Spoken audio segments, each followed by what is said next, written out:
नमस्कार, आप सभी का मेरे इस चैनल रोचक कथाएं में पुनः स्वागत है। आज मैं आपको नाग पंचमी की पौराणिक कथा बताने जा रहा हूं।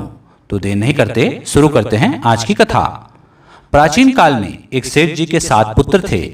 सातों के विवाह हो चुके थे।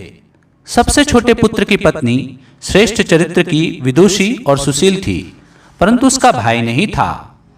एक दिन बड़ी बहू ने घर लिपने को पीली मिट्टी लाने के लिए सभी बहुओं को साथ चलने को कहा, तो सभी धलिया और खुरपी लेकर मिट्टी खोदने लगी। तभी वहां एक सर्प निकला, जिसे बड़ी बहू खुरपी से मारने लगी। यह देखकर छोटी बहू ने उसे रोकते हुए कहा, मत मारो इसे, यह बेचारा निरपराध है। यह सुनकर बड़ी बहू ने उसे नहीं मारा। तब सर्प एक ओर जा बैठा। तब छोटी बहू ने उससे कहा, हम अभी लौट कर आती हैं, तुम यहां से जाना मत। यह कहकर वह सबके साथ मिट्टी लेकर घर चली गई और वहां कामकाज में फंसकर सर्प से जो वादा किया था उसे भूल गई। उसे दूसरे दिन वह बात याद आई, तो सबको साथ लेकर वहां पहुंची और सर्प को उस स्थान पर बैठा देखकर बोली, सर्प भैया नमस्कार। सर्प ने कहा, तू भैया कह चुकी है, इसलिए तुझे छोड़ देता हूं, नहीं तो झूठी बात कहने के कारण तुझे अभी डस लेता। वह बोली, भैया मुझसे भूल हो गई, उसकी क्षमा मांगती हूँ। तब सर्प बोला, अच्छा तू आज से मेरी बहन हुई और मैं तेरा भाई हुआ, तुझे जो मांगना हो मांग ले। तब वह बोली, भैया मेरा कोई नहीं है, अच्छा हुआ जो तू मेरा भाई बन गया। कुछ दिन व्यतीत होने पर वह सर्प मनुष्य का रूप रखकर उसके घर आया और बोला कि मेरी बहन को भेज दो। सबने कहा कि इसके तो कोई भाई नहीं था। तो वह बोला, मैं दूर के रिश्ते में इसका भाई हूँ, बचपन में ही बाहर चला गया था। उसके विश्वास दिलाने पर घर के लोगों ने छोटी को उसके साथ भेज दिया। उसने मार्ग में बताया कि मैं वही सर्प हूँ, इसलिए तू डरना नहीं और जहाँ चलने में कठिनाई हो वहाँ मेरी पूंछ पकड़ लेना। उसने कहे अनुसार ही किया और इस प्रकार वह उसके घर पहुँच गई। वहाँ के धन ऐश्वर्य को देखकर वह चकित हो गई। एक दिन सर्प की माता ने उससे कहा, मैं एक काम से बाहर जा रही हूँ, तू अपने भाई को ठंडा दूध पिला देना। उसे यह बात ध्यान न रही और उसने गर्म दूध पिला दिया, जिससे उसका मुख बुरी तरह जल गया। यह देखकर सर्प की माता बहुत क्रोधित हुई, परंतु सर्प के समझाने पर शांत हो गई। तब सर्प ने कहा कि बहन को अब उसके घर भेज देना चाहिए। तब सर्प और उसके पिता ने उसे बहुत सा सोना चांदी जवाहरात वस्त्र आभूषण आदि देकर उसके घर पहुंचा दिया। इतना सारा धन देखकर बड़ी बहू ने ईर्ष्या से कहा, भाई तो बड़ा धनवान है, तुझे तो उससे और भी धन लाना चाहिए। सर्प ने यह वचन सुना तो सब वस्तुएं सोने की लाकर दे दी। यह देखकर बड़ी बहू ने कहा, उन्हें झाड़ने की झाड़ू भी सोने की होनी चाहिए। तब सर्प ने झाड़ू भी सोने की लाकर रख दी।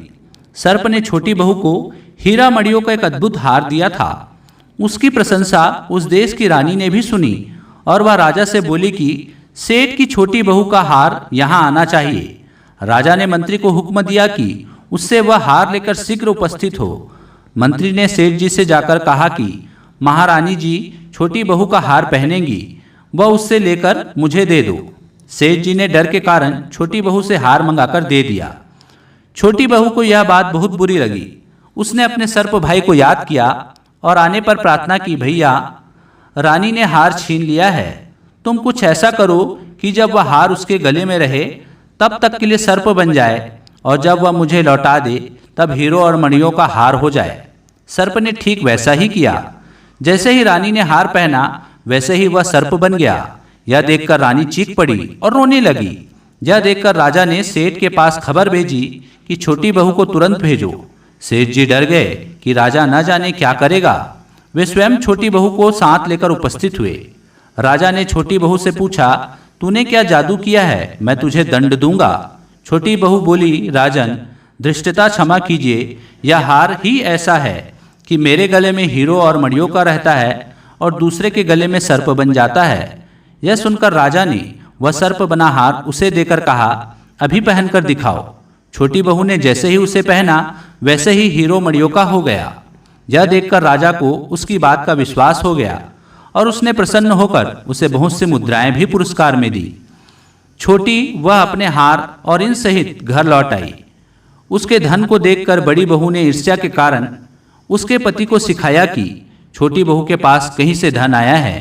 यह सुनकर उसके पति ने अपनी पत्नी को बुलाकर कहा, ठीक ठीक बता कि यह धन तुझे कौन देता है।